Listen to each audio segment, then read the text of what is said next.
Hey there. So my next guest, really awesome. He had a moment just a few years ago when he decided to just completely transform his life, just take his life in a completely different direction. And he decided to do esports and esports events. And being able to hear his journey as he's going through this is absolutely inspiring because, we're going through the middle of a pandemic and he's finding a way to still make his business work. So I know you guys are all going to love this one.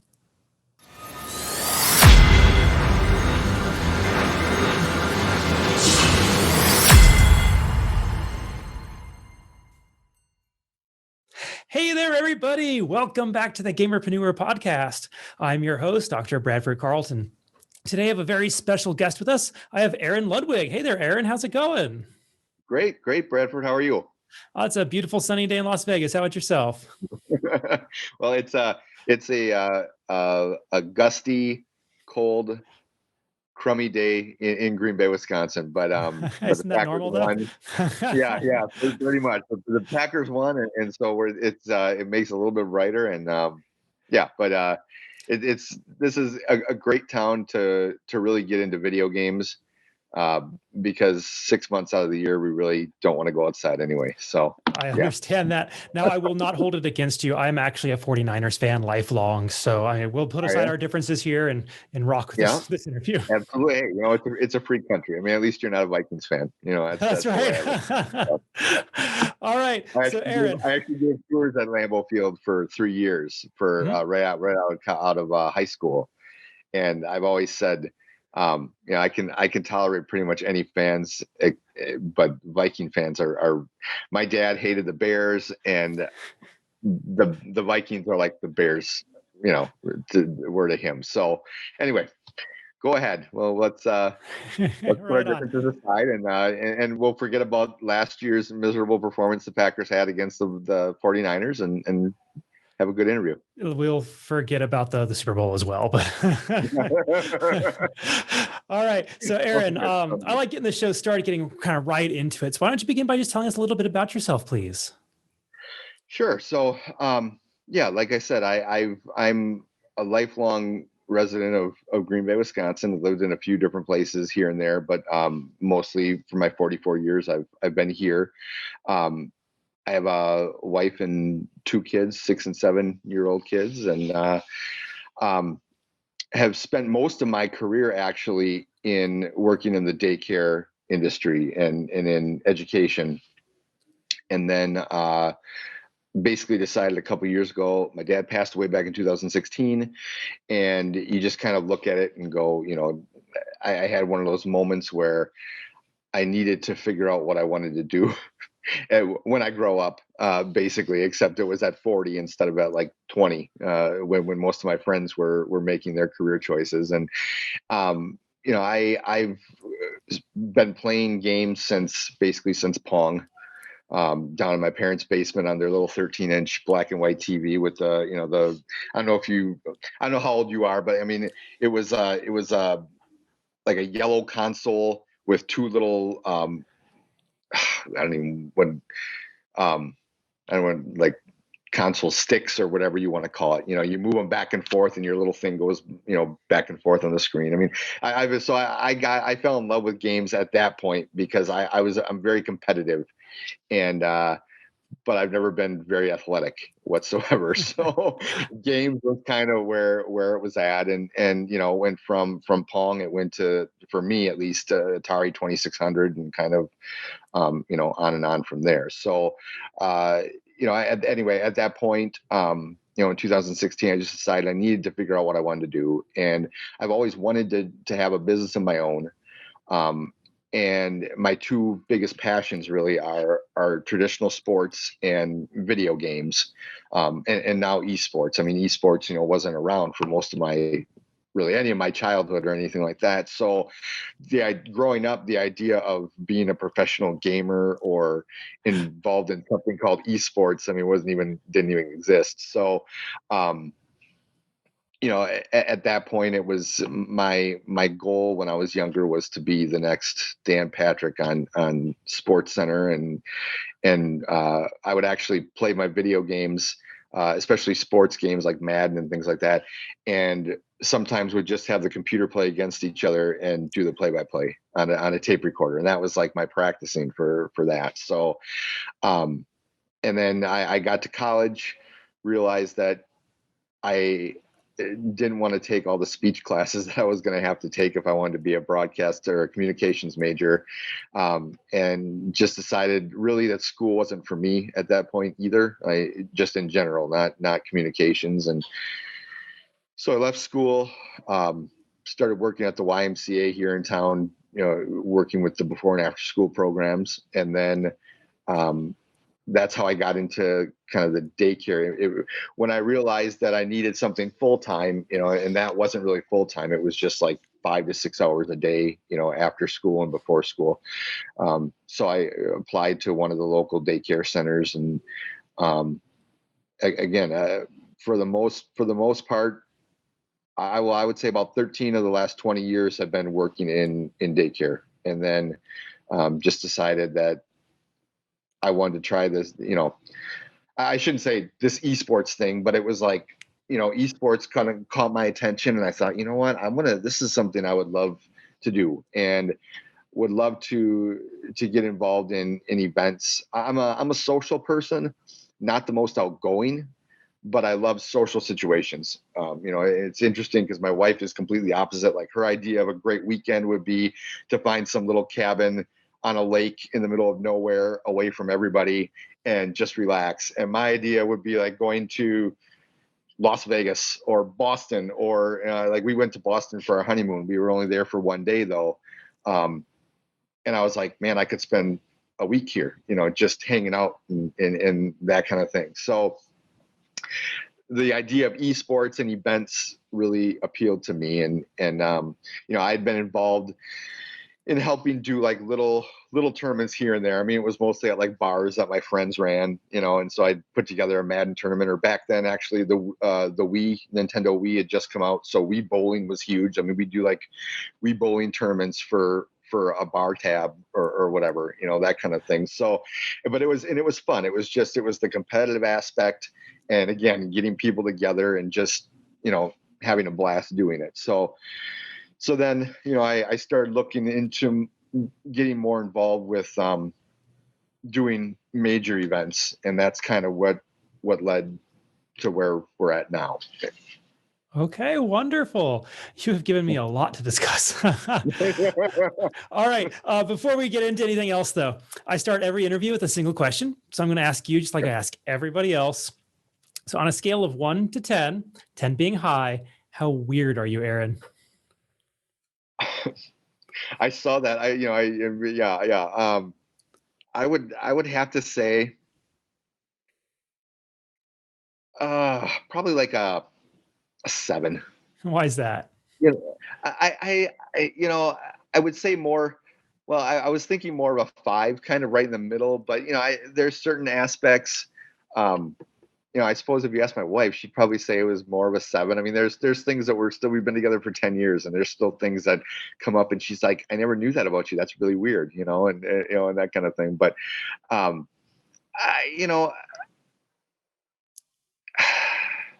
that's actually a tough question, and I'd seen the other interviews that you had done, and I know you asked that, of everybody, and it was like, gosh, when you sent me the message asking about being on your podcast, I was like, I don't really know. I think there are certain aspects about me that make, there's, how do I put this?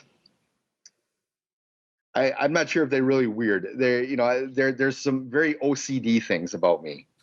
And I'm actually diagnosed with OCD and bipolar. So that's not something necessarily to joke about or call somebody weird, because of that. But, there are certain things, if you didn't know that about me, if you didn't know, like my wife didn't know I was OCD, she'd look at certain things that I do and be like, okay, that's kind of weird, but nothing, not like dangerous weird, but just like, okay, you don't have to do, checking doors and just certain things that I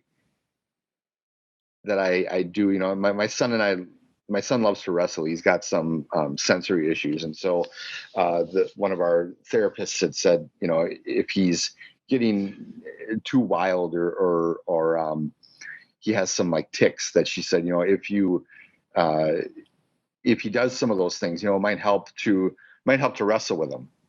And so like my wife will come in, and I mean, I'll let him just pound the heck out of me. And we have certain rules, but he'll come up behind me and just like punch me in the back, like right in the kidney. And it's just like, oh, wow, that really hurts. My wife will say, oh, you need to settle down. I'm like, no, that's fine. And she'll be like, oh, okay, that's a little weird that you're letting him hit you that hard, or stuff like that. But I would guess I would probably maybe amend that to like a 5. I mean, I'm sure.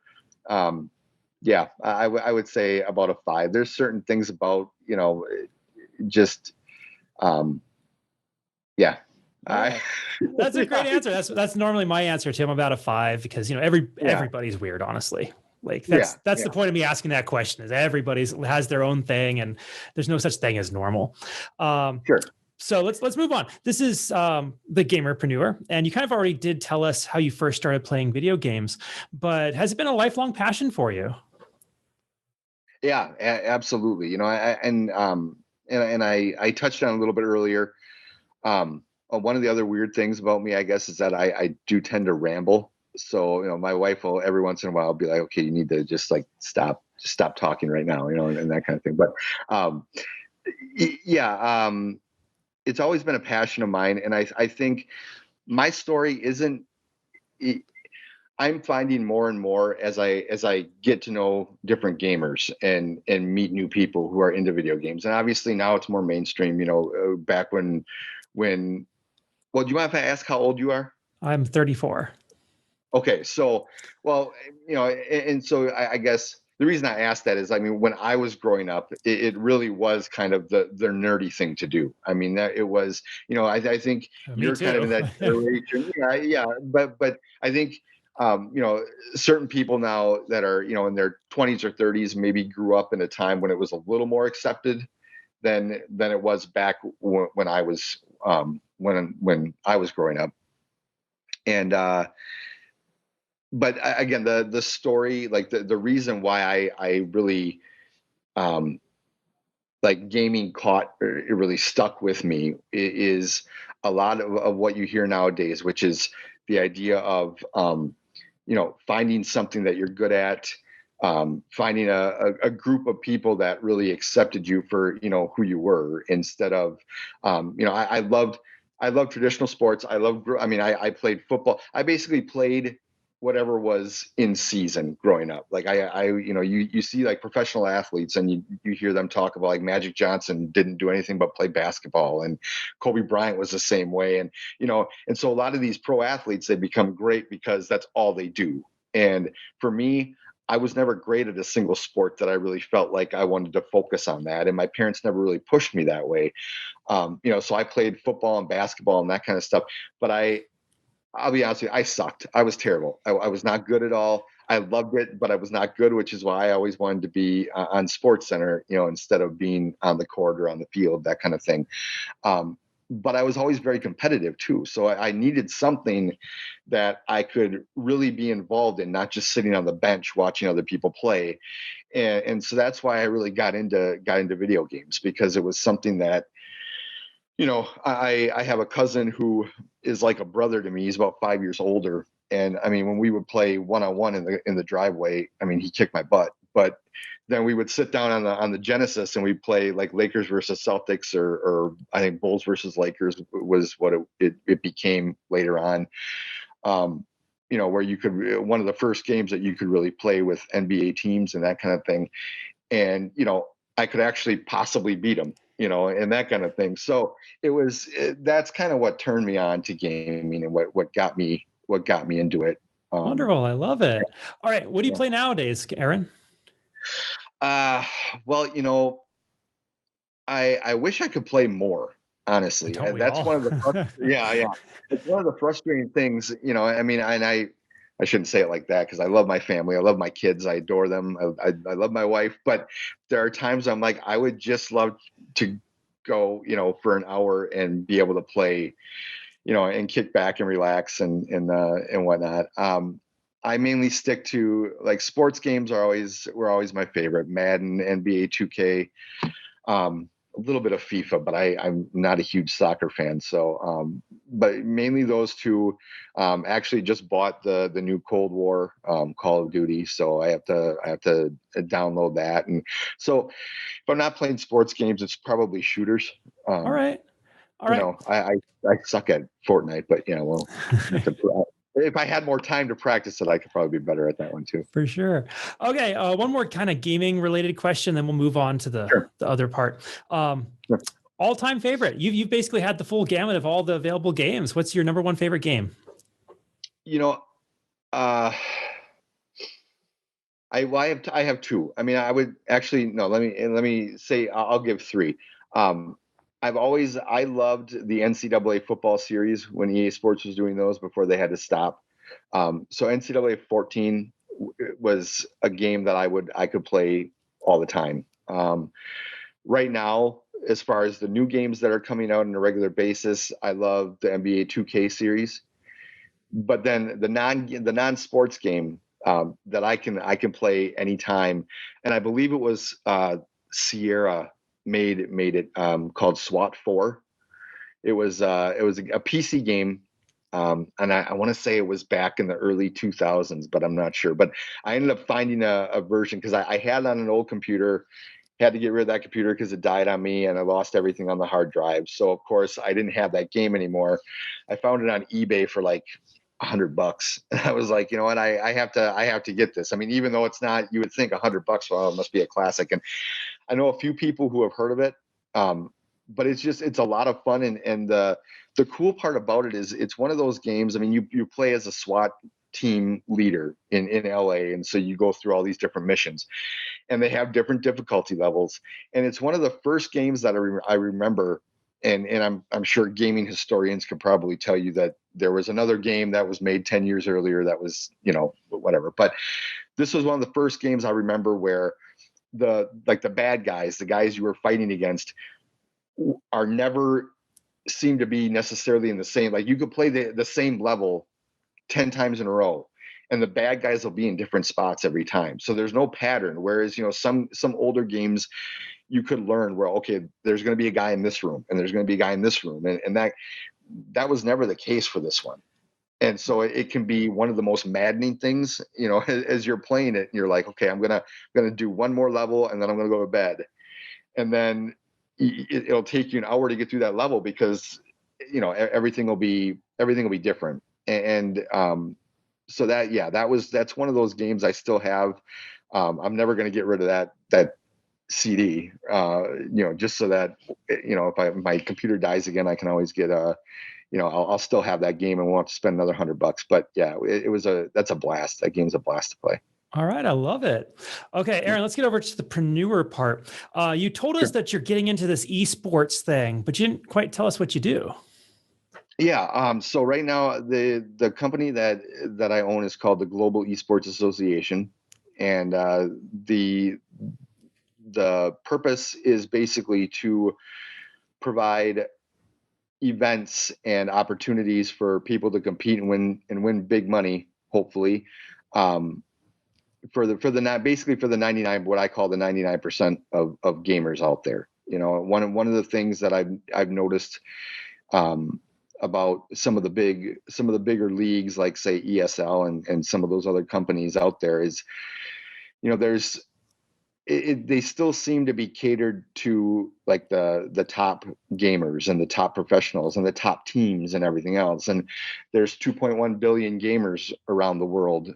And, so there's a lot of people out there that I think would love to have an opportunity to play in different games. And again, either we get their 15 minutes of fame on Twitch or maybe even win, some big money in some big prize pools and that sort of thing. And so that's the goal, is to provide those opportunities both online and offline for them. All right, fantastic. Now, you did say that it was a few years ago when your dad passed that you kind of made this decision to go this way, but why esports? Like, yeah, again, I think it just goes back to my love of competition. And I kind of felt, and to be honest, we've kind of in the last 4 years now that I've been working on this. It didn't start out with where we're at now. So back when I first started, my idea was to create the quote unquote ESPN of esports, and very similar to what Venn is doing or VENN is doing now.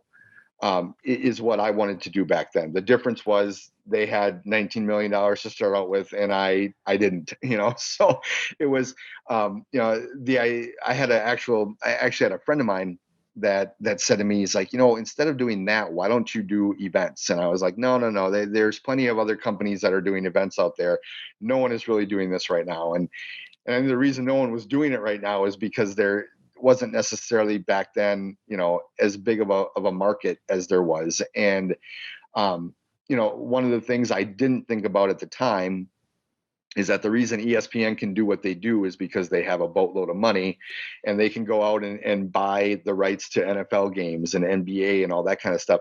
And in order for me to get, the rights to broadcast major esports events, like, stuff for League of Legends or the Overwatch League or whatever, is I would have, I needed a lot more money to do that. And so I, in hindsight, I wish I had followed his advice and just started right away what I'm doing now, started doing that back in 2016. So we've had a bit of a transition in that sense, or I don't know if you want to call it a rebranding. I mean, they're two totally different companies. So I don't necessarily like to call it a rebrand, but I definitely had a change of heart in the last couple of years where it's like, you know what, instead of broadcasting other people's stuff, why don't we create our own things, and then we can broadcast those and, just really produce our own content that way. Okay, wonderful. And how's it been going? It was going a lot better until COVID hit, I'm sure, and you talk to anybody, we're not unique in this situation, but we're supposed to have our first two major esports events this year at the Atlantis Resort in the Bahamas, and we still do have a partnership with them. But we had to push, instead of having the events in June of this year and December of this year, we're going to have the events now in May of next year and December of next year. So basically just pushing everything back a year. But, it's just, I'm as frustrated as probably, again, most people are. The only difference is, had things taken about another month or two longer to develop in terms of COVID and the lockdowns and everything else, we probably would have had all our funding. And then, we had funding set up, we had everything going, and then all of a sudden COVID hit and all our funding disappeared. And so, because everyone's like, oh, obviously, why do we want to invest in esport or in events right now when you can't do anything? And the biggest difficulty right now with, especially if you're talking to investors who don't know a lot about esports, which up in Green Bay, if you're talking to investors locally, you're pretty much talking to investors that don't know a lot about esports. They don't understand that, like if you look at some of the top leagues, Call of Duty League is a perfect example. They were able to just shift everything online. And so they were, obviously, I'm sure they would have loved to have done everything in person and had major crowds and everything, but it was like, hey, we can still do this stuff. We can still satisfy our sponsors and everyone else.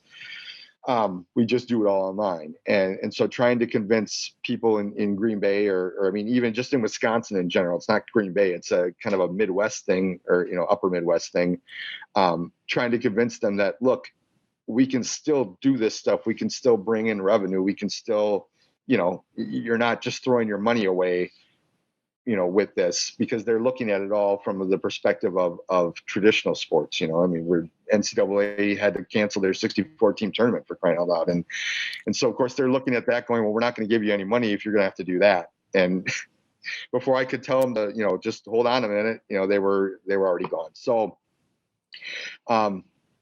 it's going well. It's moving along. It just took a little bit of a detour, for the last number of months. So. Certainly. So, challenges aside, how awesome is it to be able to work in esports? Just a few years ago, you were in the babysitting world, basically, right? And now you're here and you're doing events and you're talking to funders and you're planning events in the Bahamas. Like, were you ever expecting to do anything like that, 4 or 5 years ago? No, not at all. And then the funny thing, as far as the story behind how the Atlantis event came up, my wife and I like to watch a lot of like HGTV and Travel Channel and that kind of thing. And there's a show called shoot, now the name of the show escaped me, but it's about Bahamas Life. And so, it's all about these, most of them are older family or older couples that retire and they move to the Bahamas, and, they get to pick one of 3 homes or whatever.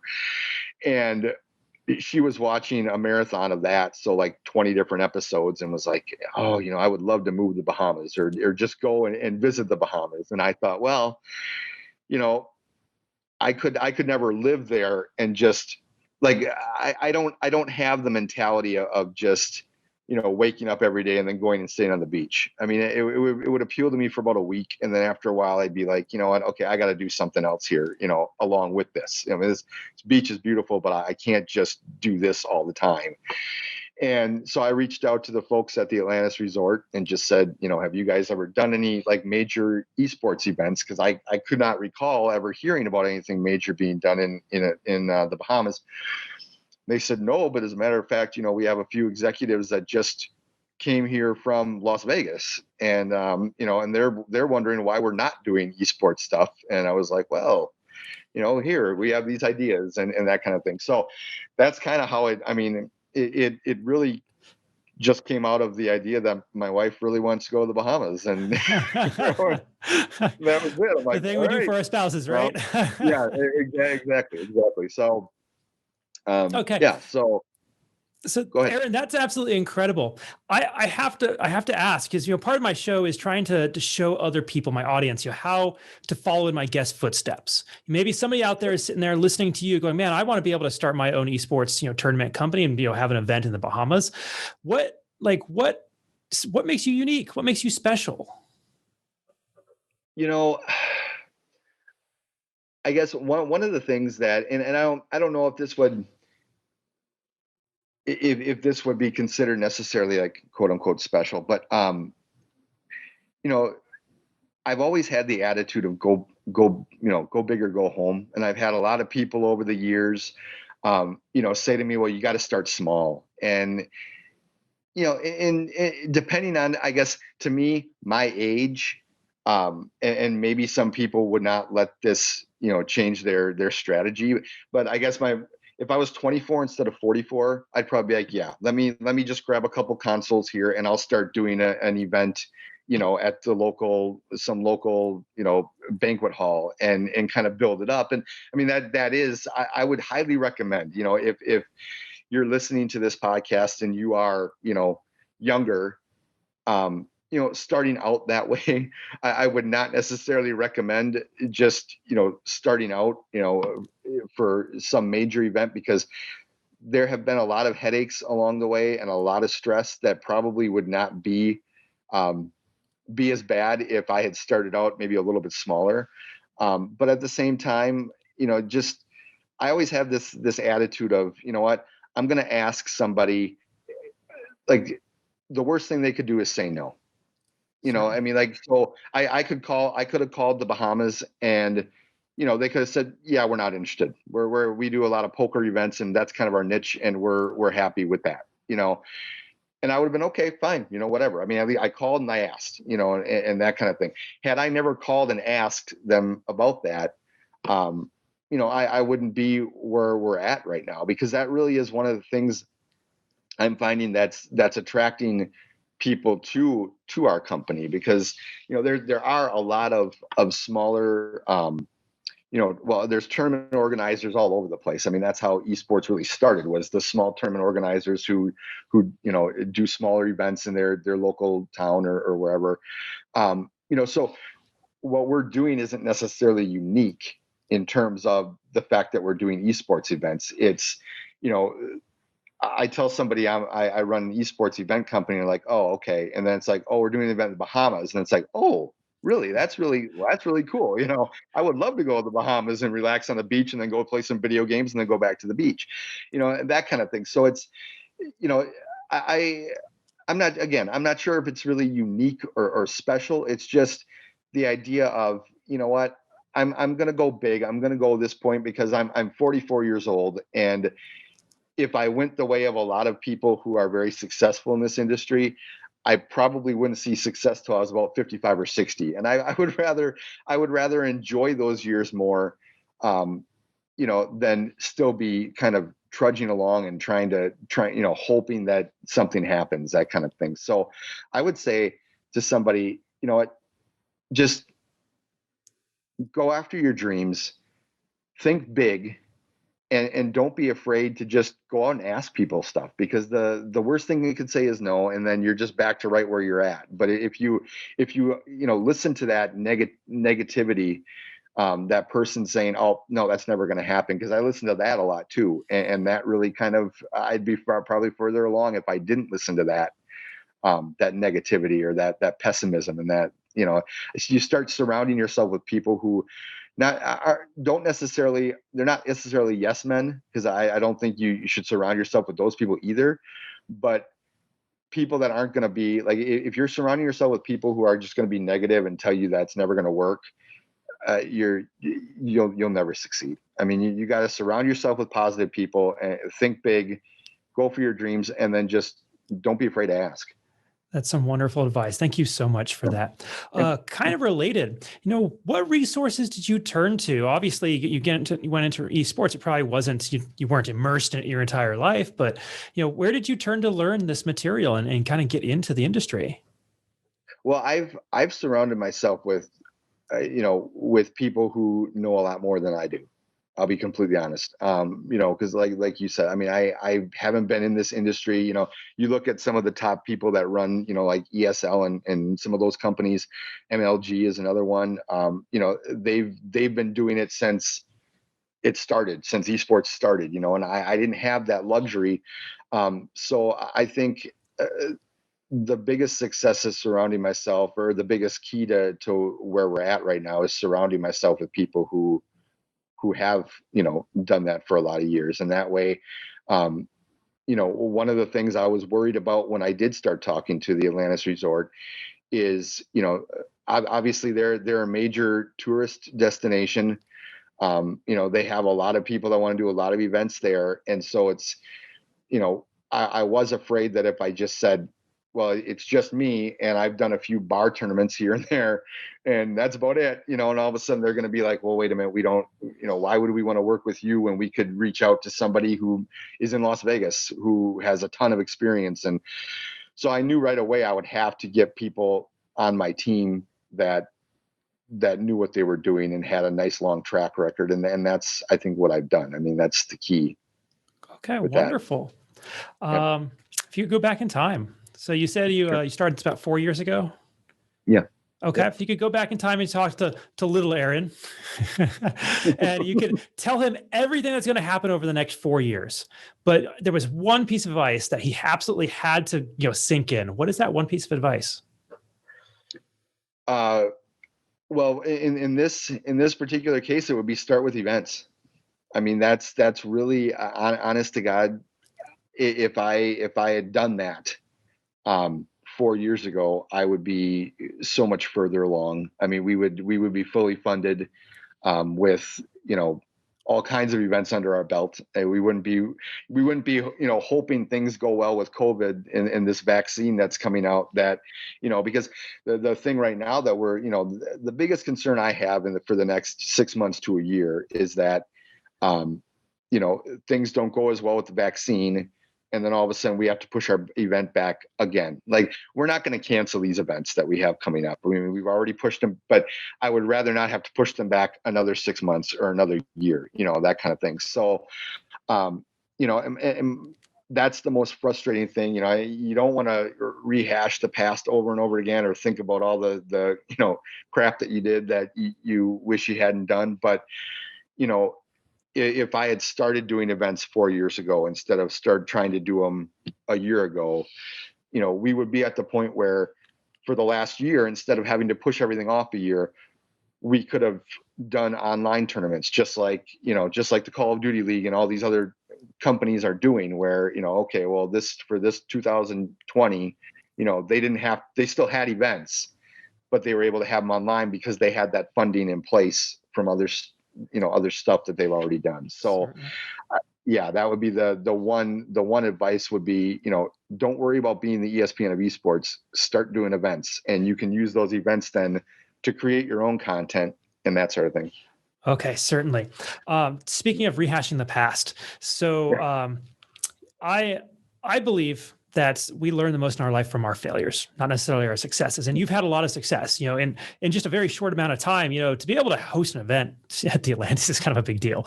And, it sounds like you've had a fantastic life, but I don't want everybody watching this to think, oh, Aaron's like this perfect scion of, esports magnificence, right? Sure. I believe when you get smacked in the face by life, you get knocked down, that you have to figure out a way to pick yourself up, dust yourself off, and move forward. So I'd like to ask you, Aaron, if I may, what is something that you have failed at in life, and what did you learn from it? I think one of my biggest failures, and I don't know if it's really necessarily a failure, but one of my biggest regrets, I think, is the fact that I wasn't able to stick it out with school, and I don't want to say that school's not college, and that I'm talking obviously about college. It's not for everybody, and I think it really all depends on what you want to get into as far as whether or not you should go to school and spend the money and that kind of thing. But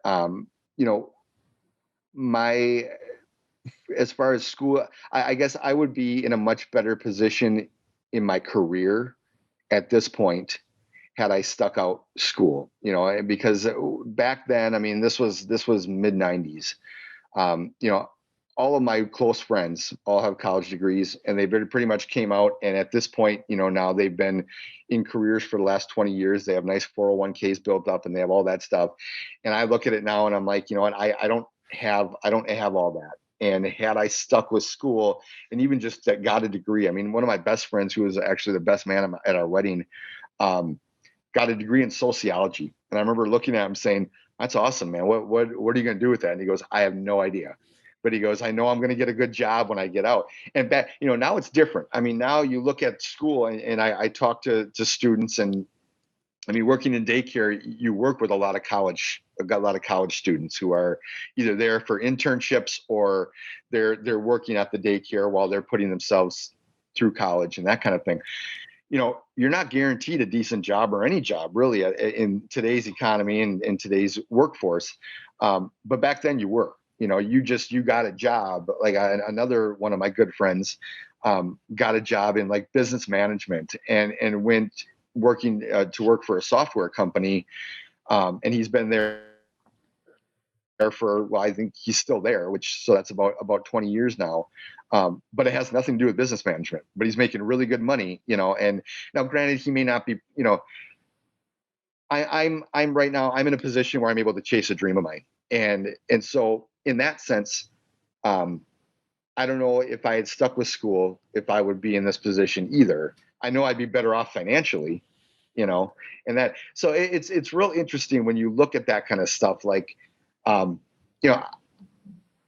wish I had stuck with it, because then I could have had a better job, had more money set aside, and then maybe would be in a better financial situation to support this company that I'm trying to build, rather than chasing after investors or trying to figure out different ways that you can bring revenue in and that kind of thing. I may have a nest egg already set aside where I could say, okay, here's 100 grand or here's 200 grand that I can use to go after this dream and that kind of thing. So, that's probably, again, I don't know if you'd necessarily say a failure, but a regret that I had. But you never know how it was going to turn out, Well, Exactly. And I will say, I mean, I would probably had never met my wife, because I actually met her through a friend that I worked with at one of the daycare centers. And had I stayed in school and gotten a degree, I probably wouldn't have been working in daycare, for sure. Because it's not the greatest paying career. I mean, let's face it. Anyone, if you know somebody who works in the daycare industry, they'll tell you the exact same thing. It just doesn't pay. So yeah, you look at it and you go, okay, my life, I'm very happy with where I'm at right now. Could I be better off financially if I had stayed? Yeah, the answer is definitely yes. And one of the other things too is we found out right around the time that I left college that that's when around the time I was diagnosed with OCD and bipolar.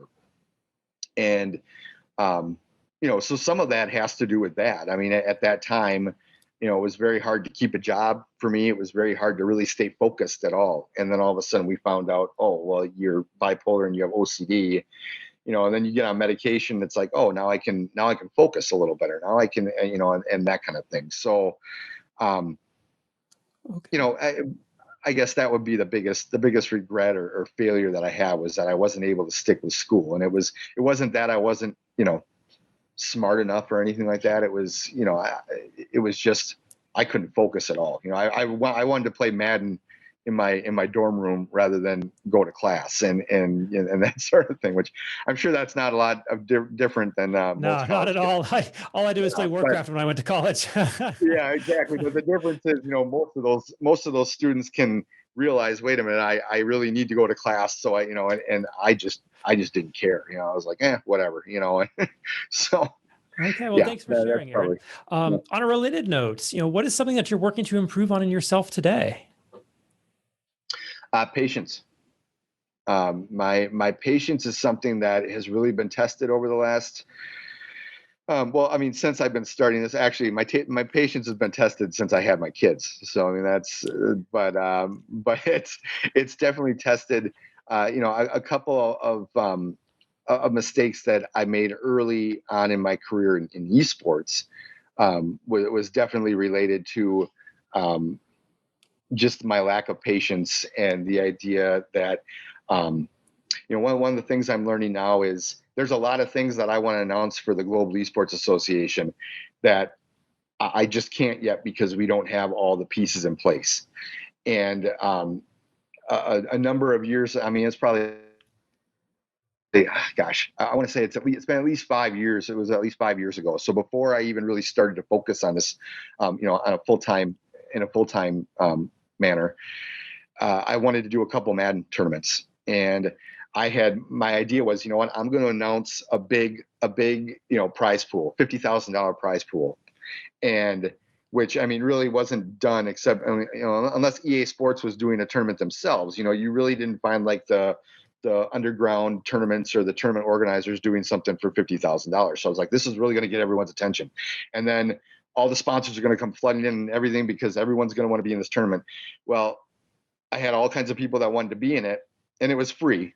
So it was like, hey, sign up for free, be in this tournament. And then no sponsors showed up.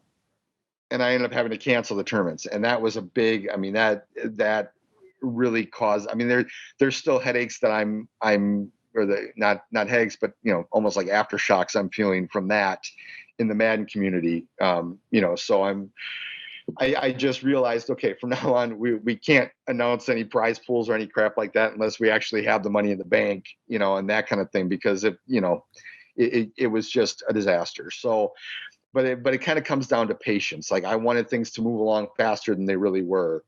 And patient. And the other thing with patience too is, one thing I'm finding out is nothing really seems to happen on the same timetable that you want it to. I don't know if you've ever found this out, but oh yeah, I want stuff to move, or you'll have a week where stuff just boom, boom, boom. You got one meeting after the next, and then the next week, nothing. And you're like, oh, I had made so much progress that last week.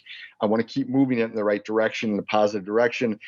And for whatever reason, just the people you want to talk to are they have other meetings that are already for that week or whatever. So patience is something I'm slowly learning, but it's definitely something that's needed, because if if I push it anymore, I'm hoping that this week or next, we'll be able to make some more announcements. But right now, the Atlantis Resort is actually just starting to reopen from all the coronavirus, all those problems. So, we had to put a lot of our stuff on hold just because there were a ton of people that they laid off because they actually shut down the resort.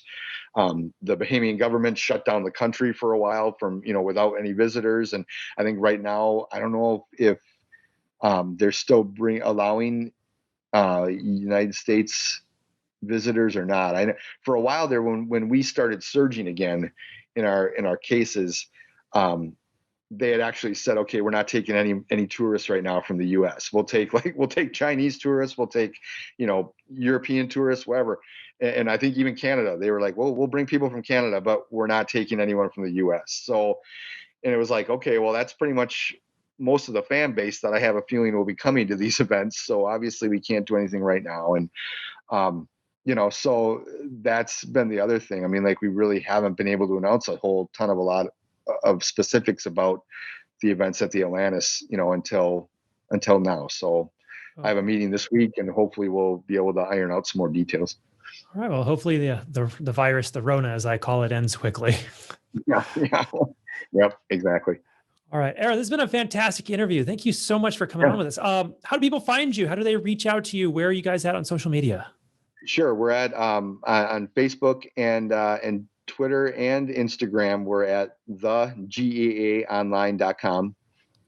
Or I'm sorry, just the GEA Online is where we're at on Facebook, Twitter, and Instagram, along with Twitch. But we haven't had a ton of content out yet, but hopefully in the next couple of weeks, once we announce what we're doing at the Atlantis Resort, we're going to start doing online qualifying tournaments so that people can actually win trips to the Bahamas and things like that to compete. So all that stuff will be on our social media and that sort of thing. And so that's the best place to reach us. Beautiful. All right. Well, as we wrap this up, do you have any final thoughts you want to share or anything I didn't ask you think we still need to cover? No, I think we covered it all. I know I rambled on quite a bit, and hopefully I enjoyed the last 40 minutes or so, and I appreciate you having me on. Absolutely. All right. Well, in that case, Aaron Ludwig, thank you so much. I genuinely do appreciate you coming on with us today. Thanks, Brad. I appreciate it. Absolutely. And for everybody else, I'm going to remind you all, don't be just a gamer, be a gamerpreneur.